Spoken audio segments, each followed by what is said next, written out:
얼마 전 현대자동차에서 엔진 개발 조직을 없앤다는 기사가 나왔습니다. 기존 석유를 태워 자동차의 동력을 생산하는 내연기관에서 온실가스가 배출되지 않는 친환경차로 전환하겠다는 이야기죠. 그런데 여러분, 이런 생각 해보신 적 없으신가요? 기존의 자동차는 엔진에서 석유를 태워 동력을 얻고, 전기자동차는 화력발전소에서 석탄을 태워 전기를 얻는데, 어차피 환경에 영향을 주는 건 같은 거 아닌가? 도대체 이게 왜 친환경이지? 라는 생각을 말입니다. 오늘 시간에는 자동차에 장착되는 배터리의 폐기 문제와 같은 것은 제외하고 오로지 에너지 관점에서 어떤 것이 더 효율적인지, 그리고 미래의 자동차는 전기 자동차가 내연기관의 자리를 대체하게 될지 한번 알아보겠습니다. 내연기관의 엔진 그리고 전기 자동차의 모터를 돌리기 위해서는 각각 연료와 전기가 필요합니다. 하지만 우리나라는 산유국이 아니고 전기 또한 에너지원별 발전 비중의 상당수가 수입에 의존한 것을 확인할 수 있기 때문에 두 개의 에너지원 모두 생산지에서 배송이 되어야 하며 일반적으로 보시는 그림과 같은 과정을 거칩니다. 내연기관은 위쪽의 빨간 라인을 통해, 그리고 전기차는 아래의 파란 라인을 통해 에너지가 전달되는데 각각의 단계마다 에너지의 손실이 발생합니다. 일반적으로 에너지의 이동을 쉽게 표현하기 위해서 생산지부터 연료 탱크까지 웰 투 탱크와 연료가 주입된 탱크로부터 차량의 바퀴까지 탱크 투 휠로 나누어 생각합니다.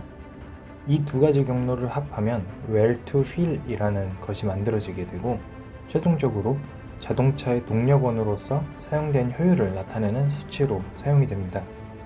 그럼 한번 계산을 해볼까요? 먼저 내연기관부터 해보겠습니다.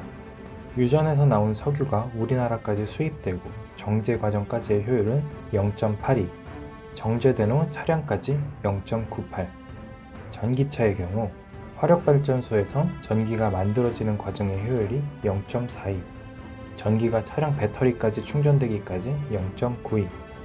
따라서 내연기관의 웰 투 탱크는 80%, 전기차는 39%를 기록하게 됩니다.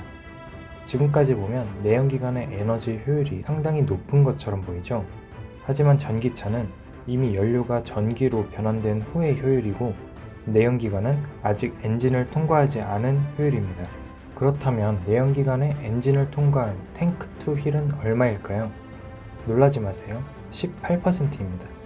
반면 전기자동차의 경우 80%나 됩니다. 그럼 이 두 수치를 곱한 웰 투 휠은 얼마일까요? 내연기관은 16%, 전기자동차는 31%입니다.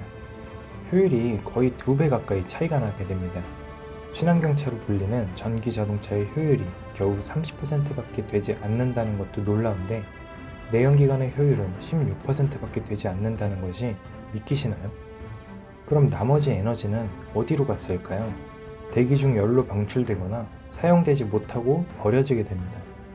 그렇다면 이렇게 내연기관과 전기자동차의 큰 차이가 나타나는 이유는 과연 무엇일까요? 크게 두 가지를 들 수 있습니다.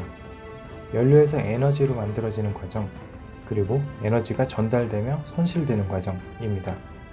첫 번째로 연료에서 에너지로 만들어지는 과정을 한번 살펴보겠습니다. 내연기관의 경우 연료 탱크에서 공급된 연료가 엔진에서 연소가 됩니다. 그런데 이 엔진 자체를 구동시키는 과정에서 어마어마한 에너지가 사용되지 못하고 열로서 방출이 됩니다. 엔진의 경우 흡입, 압축, 폭발, 배기라는 과정을 통해 폭발 에너지를 기계 에너지로 변환하는데, 배기라는 과정에서 반드시 만들어진 모든 열을 배출해야만 합니다. 그렇지 않으면 다음번 사이클을 다시 돌 수 없기 때문에 필연적으로 엄청난 열 에너지 손실이 발생하게 되는 거죠. 결국 엔진으로 들어온 에너지는 기계 에너지로 30%가 채 변환되지 못하고 사라지게 됩니다. 그럼 발전소는 어떨까요? 마찬가지로 발전소에서는 원자력을 사용하던 화력을 사용하던 물을 뜨겁게 데우고 나온 수증기로 터빈을 돌리며 전기를 생산하게 됩니다. 하지만 조그만 차의 엔진에서 갖춘 설비보다 더욱 전문적이고 효율적으로 에너지를 뽑아낼 수 있고, 남은 폐열도 재활용한 열병합 발전소의 경우 효율이 무려 85%에 달하기도 합니다.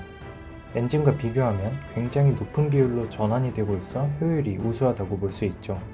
두 번째로 에너지가 전달되며 손실되는 과정에 대해 비교를 해보겠습니다. 엔진을 통해 나온 기계 에너지는 자동차 내의 각종 전달계를 통해 이동을 하는데 그 과정에서 손실되는 양도 무시할 수 없습니다. 보시는 그림과 같이 엔진에서 만든 동력이 바퀴에 전달되기까지 무언가 복잡한 부품들이 많이 끼어 있는 것을 볼 수 있습니다. 저렇게 부품을 하나둘 통과할 때마다 어렵게 만들어낸 30%의 에너지마저 조금씩 소모가 되고 있는 것이죠. 반면 전기 자동차의 경우 바퀴와 최대한 가까운 곳에 모터가 존재하며 모터부터 바퀴까지의 경로가 상대적으로 굉장히 짧습니다. 그만큼 효율이 좋은 것이겠죠? 결과적으로 에너지를 변환하는 과정에서도 전달하는 과정에서도 내연기관 자동차에 비해 전기 자동차가 확실히 우수한 성능을 가지고 있는 것을 확인해 볼 수 있습니다. 이쯤 되면 친환경차라고 불릴만 하죠? 앞으로도 환경 문제가 계속 대두될 경우 내연기관의 종말은 정해진 미래인 것 같습니다. 게다가 전기 자동차는 이제 막 시장에 나오기 시작했기 때문에 앞으로 더욱 발전을 한다면 높은 효율을 가진 자동차가 만들어지겠죠? 그럼 오늘 영상은 여기까지입니다.